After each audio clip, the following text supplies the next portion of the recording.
whatever. I'll trust you. I'll trust you.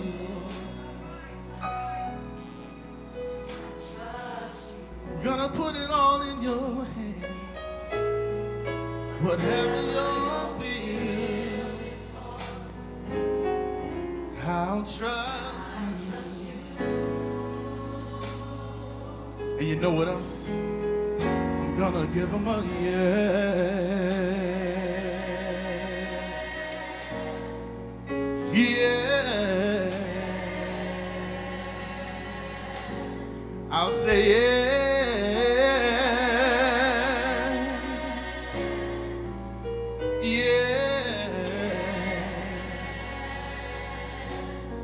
Lord, I'll say yes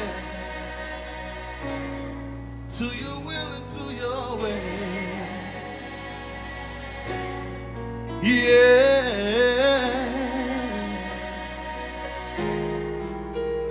I will trust and obey. I'm gonna say yes,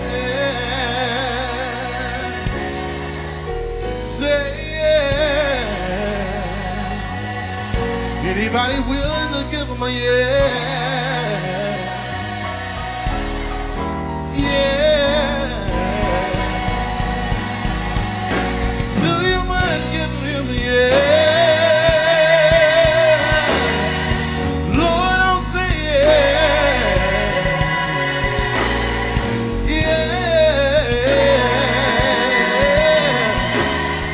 I'm gonna say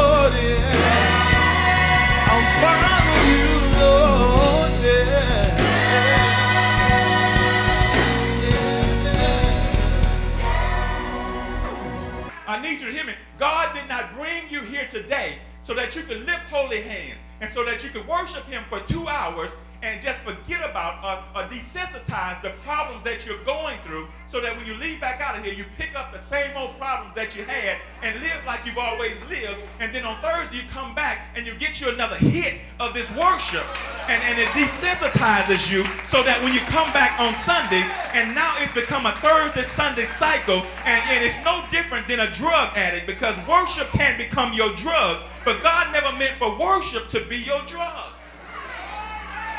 Worship is not about desensitizing. Worship is about empowerment.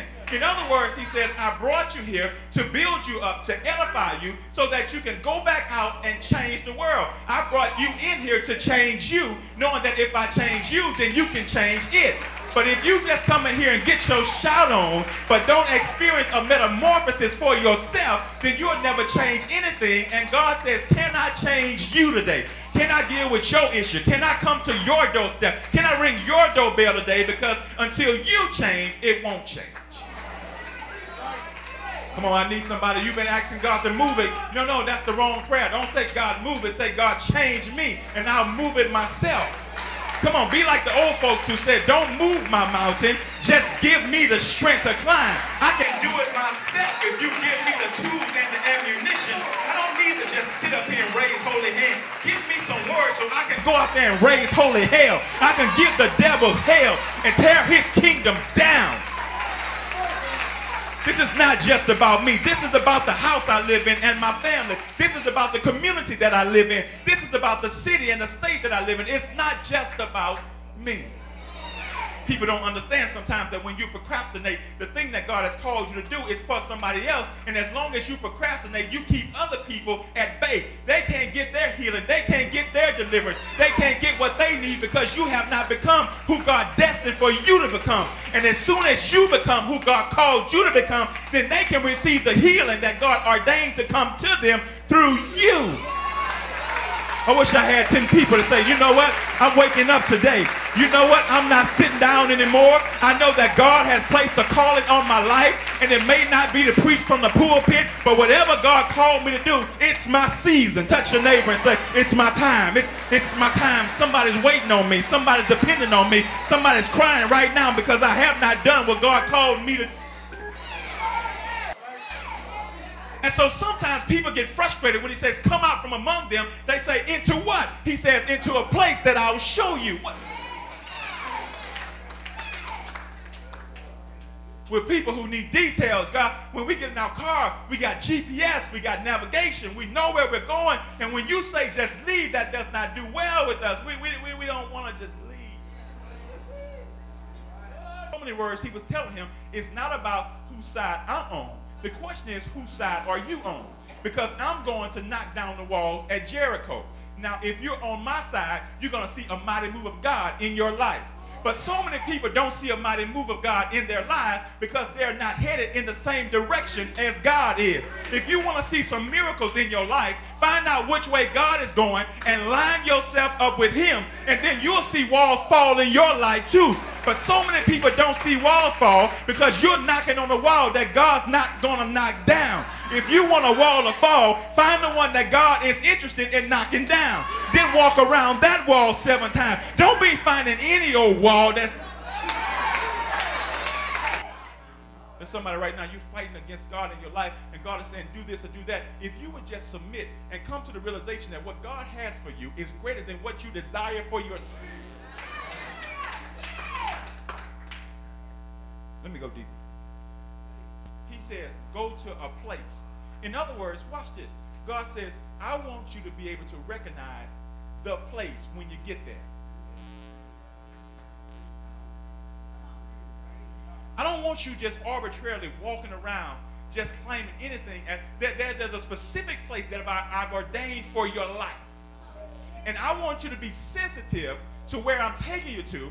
And I don't want to have to give you instructions. I want you to be driven by the inner spirit on the inside of you that connects with my spirit. And when that happens, it'll take you to the right place every time. I don't just want a place, I want the place. The place means I'm in the place that God has ordained for me. I don't want your wife. I don't want your house. I don't want your car. I want what God has ordained for me. I want to be in my place. Because God had a place. He says, I've given you a place. I've given you a place, a land. It flows with milk and honey. That's your place. Anytime he was outside of that place, he was out of place. We always talk about this in church, but everybody is not going to go where you're going. Now, I'm not going to be long right here, but sometimes, because see, everybody don't worship the way you worship. Everybody don't pray. And sometimes you get caught up by how other people worship and all that. No. You stay here with the donkeys.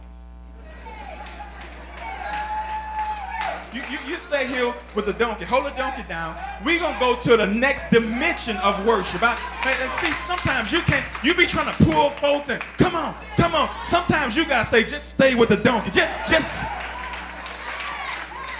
sometimes in your life, when your friends can't see what you see, sometimes just stay with the donkey.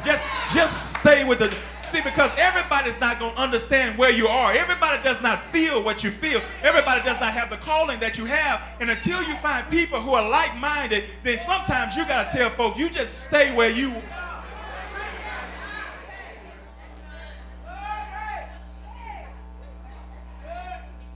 Sometimes, watch this.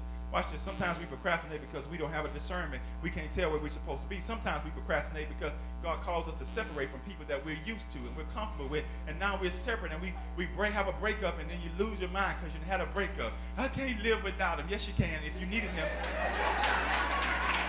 If you needed him, God would have brought him with you. And the fact that God did not bring him with you means that he's not imperative to your destiny.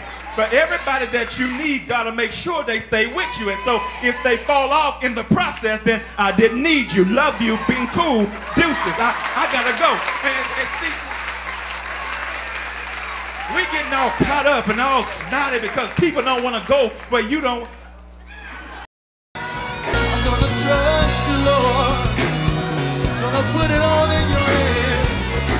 I'm going to put it all in your hands.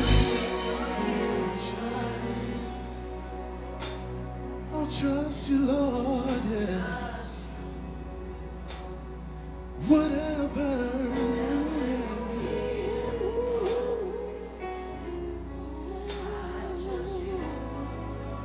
Oh, I will. I'm gonna trust you, Lord.